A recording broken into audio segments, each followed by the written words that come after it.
Bonjour à tous, ici JabrexStyle et aujourd'hui on se retrouve pour la présentation du nouveau OS d'Apple pour les iPhone, iPod Touch, iPad, iOS 9. Donc actuellement, là où je vous la présente, c'est la bêta 1 et il se peut qu'il y ait quelques améliorations avec les futures bêtas, mais aujourd'hui c'est la bêta 1, donc on va voir ce qu'il y a de nouveau sur cette nouvelle version d'iOS. Sur l'écran d'accueil, pas grand chose ne change. Juste par exemple l'application Passbook qui devient l'application Wallet, l'application Mes Amis, localiser Mes Amis et localiser mon iPhone sont natifs. Comme c'était le cas sous iOS 8 avec iBooks et Podcast. Donc voilà, ça sera directement installé, plus besoin de les chercher sur l'App Store, c'est directement installé et du coup vous ne pourrez pas les supprimer. Mais pour localiser Mes Amis, ça a un avantage sur le centre des notifications. Vous avez maintenant un widget avec Find My Friend, bon, localiser mes amis, où vous voyez où sont vos amis en temps réel depuis le centre des notifications. Ce qui est plutôt sympa, je trouve. Sur iOS 9, beaucoup de choses sont inspirées de l'Apple Watch, comme la police d'écriture San Francisco qui a été intégrée à iOS 9. Mais maintenant Siri a le droit à son nouveau design tout droit venu de l'Apple Watch, donc je vais vous montrer ça. Salut mon ami, comment vas-tu?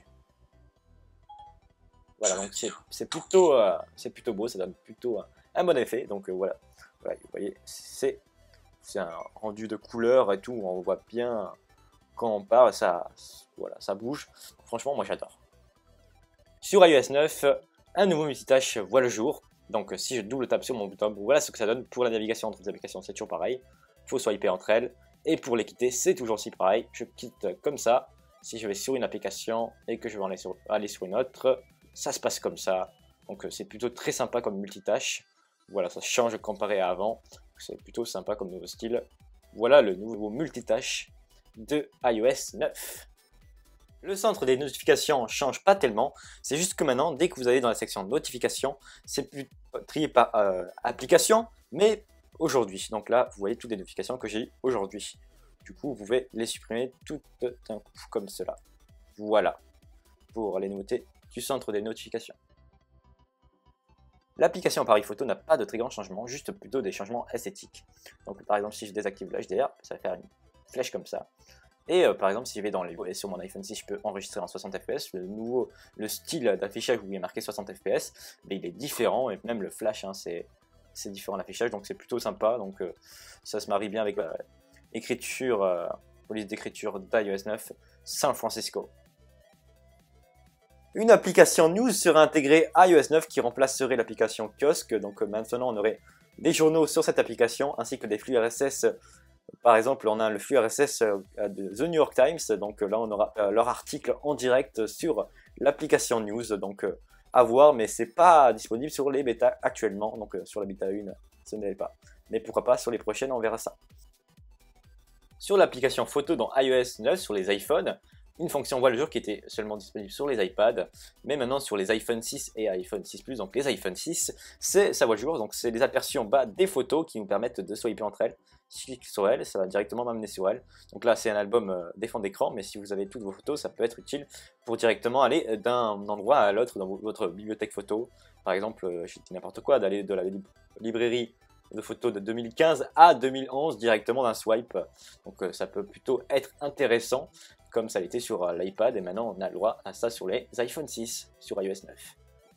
Sur iOS 9, le Spotlight change, il a un nouveau style, et retrouve de ses origines de l'époque. Par exemple, je dis ça parce que sur iOS 6, on pouvait swiper comme ça vers la gauche, et ça affichait le Spotlight, et c'est de retour sur iOS 9. Mais c'est aussi comme sur iOS 8 et iOS 7, on peut tirer comme ça vers le haut, et ça marche toujours. Voilà. Mais là, le Spotlight, il est différent. Et là, si on va comme cela, comme sur iOS 6, eh bien, vous avez des aperçus de suggestions de Siri. Par exemple, tous les derniers contacts que vous êtes susceptibles d'appeler pour avoir un rendez-vous, ça s'inspire de vos rendez-vous. Par exemple, si j'ai un rendez-vous avec un contact, il va me l'afficher là. Comme ça, il va penser que je dois l'appeler, vu qu'on a un rendez-vous dans les prochaines heures, par exemple. Et j'ai les dernières applications que j'ai utilisées. Donc, par exemple, Boom Beach, Mes Amis, iCloud Drive, et il y a l'actualité par rapport à ce que j'aime. Si, voilà, par exemple, France, Angleterre. Voilà, je me dis ça, voilà, donc c'est plutôt sympa. Et après, vous avez aussi maintenant directement la dictation ici. Test. Ah, alors attendez. Test. Alors, je réessaye. Test. Bon, alors c'est une bêta, ça ne va pas très bien marcher. Mais voilà, vous avez la dictation ici pour dicter directement depuis le Spotlight ce que vous souhaitez rechercher. L'application Note voit plein de nouveautés sur cette nouvelle version d'iOS, iOS 9. Hein. Et comme par exemple la possibilité de marquer des tâches, donc on met quelque chose à faire, et on peut mettre oui ou non si on les a fait, mais j'ai pas réussi à l'avoir, ça doit être peut-être sur mon iPad, ça y est pas sur cette bêta, ainsi qu'on peut normalement dessiner, voilà, mais je l'ai pas trouvé, et aussi on peut rajouter des photos directement, dès qu'on prend une photo, allez, maintenant je prends une photo, je fais ça, et maintenant je fais en haut ici, et je peux la rajouter dans l'application Note. Donc voilà une des nouveautés d'iOS 9 que j'ai su faire fonctionner. Là vous faites enregistrer et là vous aurez une note avec. Donc voilà, c'est la seule nouveauté de l'application Note que j'ai su faire fonctionner sur cette bêta. Sur l'application Plan, on peut maintenant voir les horaires des transports pour faire un itinéraire. Donc là par exemple je suis à San Francisco, il me propose de voir les itinéraires en transport, mais vu que je suis en France, il ne va pas pouvoir me trouver un transport en commun qui va me permettre d'aller à San Francisco, de Toulouse à San Francisco, ça ne peut pas être possible.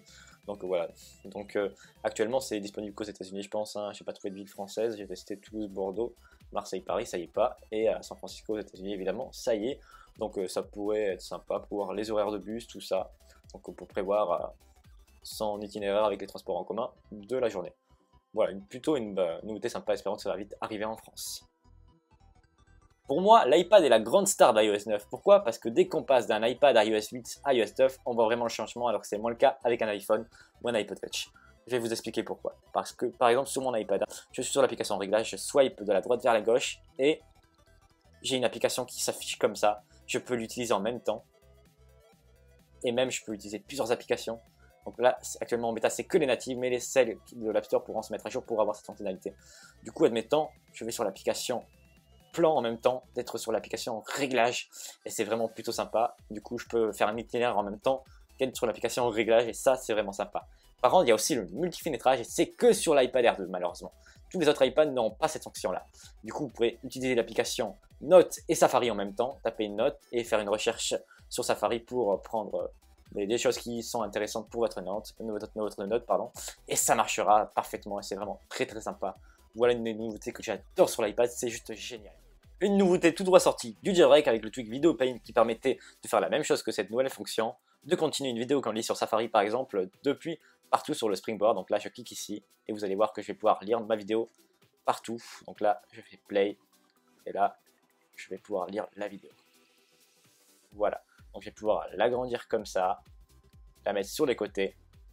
Voilà, donc c'est plutôt sympa. Admettons je vais sur l'application horloge, j'ai toujours ça, alors je veux voir tout l'écran, je la mets sur le côté, comme cela, et là je vais revoir, c'est comme cela. Donc c'est plutôt pas mal, hein. Actuellement ouais, je l'ai vu que sur l'iPad, c'est que sur les iPads il me semble, pas sur les iPhones, dommage ça doit être peut-être sur l'iPhone 6 Plus, mais pas à ma connaissance actuellement, ça va peut-être arriver sur les iPhone 6, mais c'est déjà pas mal sur les iPads. Sur l'iPad, l'iPad a un nouveau clavier amélioré, par exemple sur le haut, maintenant vous avez QuickType pour prédire ce que vous allez dire, mais maintenant vous allez pouvoir la possibilité de faire du copier-coller sur ce que vous avez dit précédemment, et sur l'application Note, savoir le type de caractère. Donc bold c'est gras, I c'est italique, et U c'est sur le underline, sur les lignes. Voilà, donc c'est plutôt pas mal. Donc là vous avez la paire du ciseau, c'est couper, donc l'enlever directement. Après c'est copier, et là après c'est coller. Donc c'est plutôt sympa sur l'iPad. Il y avait ça sur l'iPhone 6 Plus, sur le clavier dès qu'on est en mode paysage, là, ça arrive sur les iPads. Dans iOS 9, Apple intègre un système d'économie de batterie, donc il y a carrément un nouveau réglage directement accessible depuis la première page des réglages. Donc c'est le mode d'énergie faible, ça vous permet d'économiser plusieurs heures de batterie, de 1 à 3 heures, tout dépend de l'utilisation que vous allez en faire. Et par exemple, dès que vous allez activer cette option là, la batterie va être orange, donc vous voyez en haut à droite c'est orange, donc là si je désactive ça va redevenir vert ou noir, tout dépend sur l'application où vous êtes, et là orange, donc personnellement j'aime pas trop que ce soit orange, mais voilà, c'est le mode d'énergie faible sur iOS 9 qui vous permettra d'économiser de la batterie sur votre iPhone, iPod Touch et iPad. Une nouveauté que j'ai oublié de vous dire en début de vidéo, mais vous l'avez sûrement vu, c'est le nouveau fond d'écran qui me fait moi plutôt penser à celui de macOS X Mavericks avec une vague, donc il est plutôt magnifique. Alors je vais vous le montrer, il n'y en a qu'un seul pour l'instant de nouveau fond d'écran dans la bêta 1, mais voilà, c'est le fond d'écran d'iOS 9, donc voilà, il est plutôt très très beau, donc comme vous voyez, voilà à quoi il ressemble. Et il y a aussi une nouveauté qui va vous permettre, par exemple si vous recevez une notification ou que vous ouvrez une application depuis une autre application, de retourner sur l'application précédente en un seul clic en haut à gauche de l'application où vous vous trouvez. Donc là, je vais le montrer avec l'application Notes. J'ouvre un lien Safari avec l'application Notes et là, directement, ça me propose avec marqué en haut à gauche Back to Notes. Donc en français, dans les prochaines méthodes, ça sera traduit en français.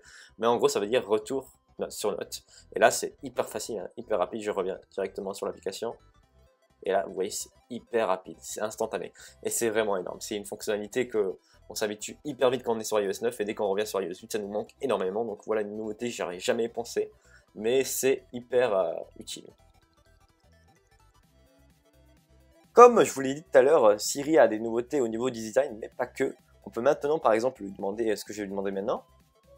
Montre-moi les photos que j'ai prises hier.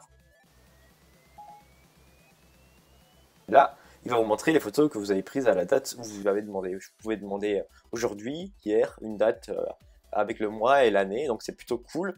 Et même Siri est normalement censé pouvoir vous dire de... Vous pouvez lui dire de vous rappeler quelque chose quand vous rentrez dans un lieu. Alors je vais essayer.